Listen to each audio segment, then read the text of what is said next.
Retired DSP ఈమె హైదరాబాద్ లో ఉంటుందనేసి ఆరోపణలు ఉంటున్నాయి.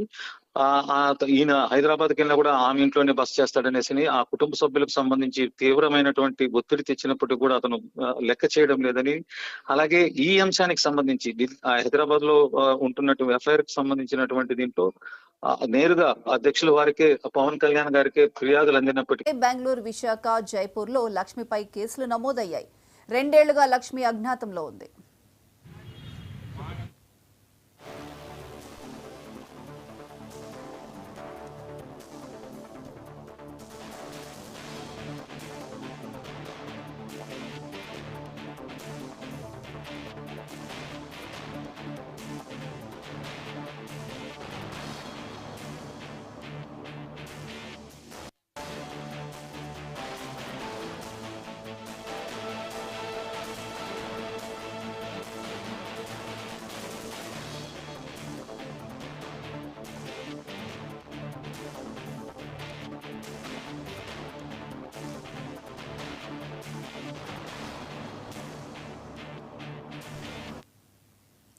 జనసేన నేత కిరణ్ రాయల్ పై ఆరోపణలు చేసిన లక్ష్మిని పోలీసులు అరెస్ట్ చేశారు. జైపూర్ పోలీసులు ఆమెను తిరుపతిలో అరెస్ట్ చేశారు.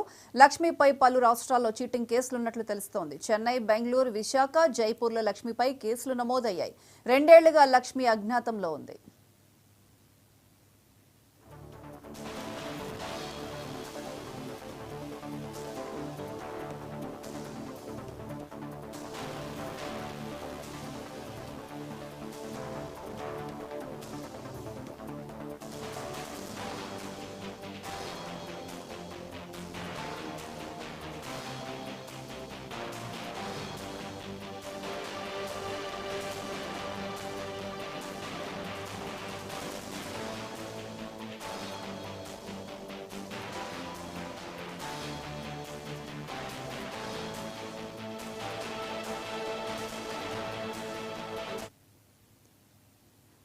జనసేన నేత కిరణ్ రాయల్ పై ఆరోపణలు చేసిన లక్ష్మిని పోలీసులు అరెస్ట్ చేశారు. జైపూర్ పోలీసులు ఆమెను తిరుపతిలో అరెస్ట్ చేశారు. ఇక లక్ష్మిపై పలు రాష్ట్రాల్లో చీటింగ్ కేసులు నమోదయ్యాయి.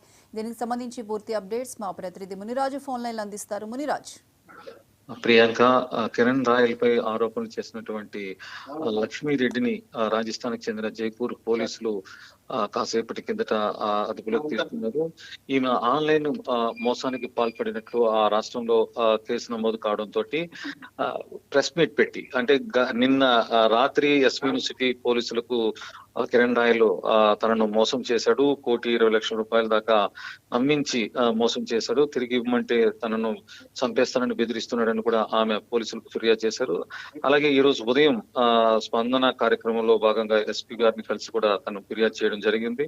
తర్వాత ప్రెస్ మీట్ నిర్వహించి తనతో పాటు మరో 2 మహిళలను కూడా కిరణ్ రాయల్ మోసం చేశాడు, వంచాడు అనేసి అని చెప్పి కూడా ఆమె ఆరోపణలు చేసి ప్రెస్ మీట్ ముగిసిన వెంటనే ప్రెస్ క్లబ్ కిందనే జైపూర్ నుంచి వచ్చినటువంటి పోలీసులు ఆ లక్ష్మీరెడ్డిని అదుపులోకి తీసుకున్నారు.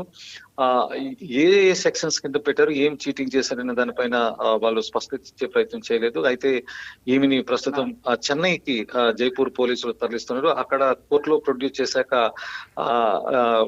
ఇమీడియట్లీ రిమాండ్ విధిస్తారా లేక బెయిలబుల్ సెక్షన్స్ కింద ఆమెని స్టేషన్ బెయిల్ ఇచ్చి పంపుతారా అనే దాని మీద ఉత్కంఠత నెలకొంది. ప్రియాంక, మునిరాజ్, అయితే 2 రోజుల క్రితమే కిరణ్ రాయల్ ఈ విషయం అయితే చెప్పడం జరిగింది. జైపూర్ నుంచి ఆల్రెడీ పోలీసులు వచ్చి ఉన్నారు లక్ష్మిని అరెస్ట్ చేయడానికి, అందుకనే టాబ్లెట్స్ వేసుకునే నాటకం ఆడుతోంది అంటూ కూడా చెప్పడం జరిగింది. దీన్ని ఏ విధంగా చూడాలి?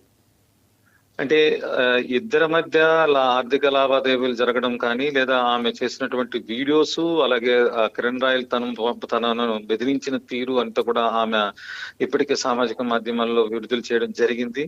ఈ నేపథ్యంలోనే కిరణ్ రాయల్ తనకు ఆమె వివిధ కేసుల్లో చీటర్ చేస్తున్నటువంటి ఆరోపణలు పట్టించుకోవాల్సిన అవసరం లేదంటూ కూడా ఆయన మొన్న సాయంత్రం ప్రెస్ మీట్ పెట్టి తన అభిప్రాయాన్ని చెప్పడంతో పాటు నిన్న ఏఎస్పీ గారిని కలిసి నేరుగా కూడా ఆమెతో పాటు లక్ష్మీరెడ్డి పైన కాకుండా సామాజిక మాధ్యమంలో తనని ట్రోల్ చేస్తున్నటువంటి వైసీపీకి చెందినటువంటి కార్యకర్తల పైన కూడా ఆయన ఫిర్యాదు చేయడం జరిగింది.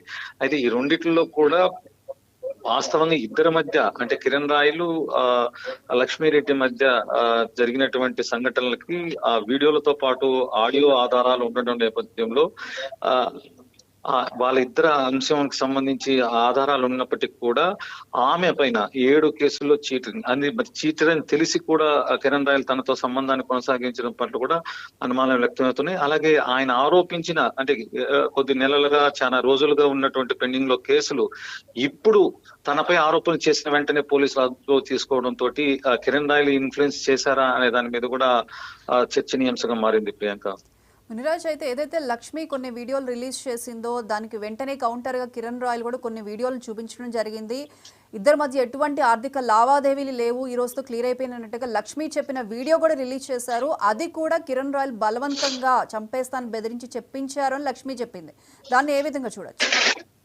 అంటే ఇద్దరి మధ్య చాలా ఏళ్లుగా సంబంధాలు ఉన్నప్పటికీ కూడా ఆమె 2023లో తనకి ఏ విధమైన ఆర్థిక లావాదేవీలకు సంబంధించి వివాదం ముగిసిందని ప్రకటన చేసినప్పటికీ కూడా తాజాగా తన పిల్లల అంటే ఆర్థిక పరిస్థితి సరిగా లేకపోవడంతో తన పిల్లల చదువును కూడా కొనసాగించిన ఇబ్బంది అని తను పలుమార్లు అడిగే తను తీసుకున్నటువంటి అమౌంట్ తిరిగి ఇవ్వాలని పదే కోరినప్పటికీ కూడా అతను నిర్లక్ష్య ధోరణితో వ్యవహరించాడు. కాబట్టి తాను ఇప్పుడు సూసైడ్ అటెంప్ట్ చేసుకున్నానని చెప్పి ఆమె మీడియాతో స్పష్టంగా మాట్లాడింది. అలాగే ఈ రోజు ప్రెస్ క్లబ్ లో కూడా అందరి ముందర తను స్టేట్మెంట్ ఇవ్వడం కూడా జరిగింది. అయితే కిరణ్ రాయల్ మాత్రం తను ఎప్పుడో చిట్టీలకు సంబంధించినటువంటి వ్యవహారమే తప్ప మా ఇద్దరి మధ్య ఎటువంటి ఇది లేదు అనేసి కూడా ఆయన స్పష్టం చేశారు. అయినప్పటికీ కూడా ఆమె ఈ రోజు మీడియాతోటి మాట్లాడడం తోటి ఆమె చేస్తున్న ఆరోపణలకి కట్టుబడి ఆమె కొనసాగుతుంది అనేది స్పష్టంగా తెలుస్తుంది. అయితే కిరణ్ రాయల్ కు సంబంధించి జనసేన పార్టీ ఒకసారి ఆమెతో పాటు ఇతరులు కూడా మోసం చేశారన్న ఆరోపణలు వస్తున్న నేపథ్యంలో కిరణ్ రాయల్ వ్యవహారాన్ని పరిశీలించి దాని మీద తుది నివేదిక ఇవ్వాలని, అలాగే అప్పటి వరకు పార్టీ కార్యక్రమంలో కూడా పాల్గొనకుండా కాన్ఫ్లిక్ట్ కమిటీకి రెఫర్ చేస్తూ జనసేన అధ్యక్షులు పవన్ కళ్యాణ్ నిర్వహించడంతో ఆయన ఇప్పటి వరకు కూడా కొద్ది రోజులు అంటే ఈ అంశానికి సంబంధించి పూర్తి ఆధారాలను పరిశీలించలేక కాన్ఫ్లిక్ట్ కమిటీ ఇచ్చే నివేదిక ఆధారంగానే తన మీద ఉన్న ఆరోపణలు తీసేయడంతో పాటు పార్టీలో చేర్చుకునే పార్టీ కార్యక్రమం యథావిధిగా పనిచేసే అవకాశాలని జనసేన కూడా పరిశీలిస్తుంది ప్రియాంక. అయితే మునిరాజ్, అయితే మీరు చెప్పినట్లుగా పార్టీ కార్యకలాపాలకు దూరంగా ఉండాలంటూ కూడా జనసేన చెప్పింది. ఇప్పుడు లక్ష్మిని అరెస్ట్ చేయడం జరిగింది. తదుపరి కార్యాచరణ కిరణ్ రాయల్ ఏ విధంగా ఉండబోతోంది?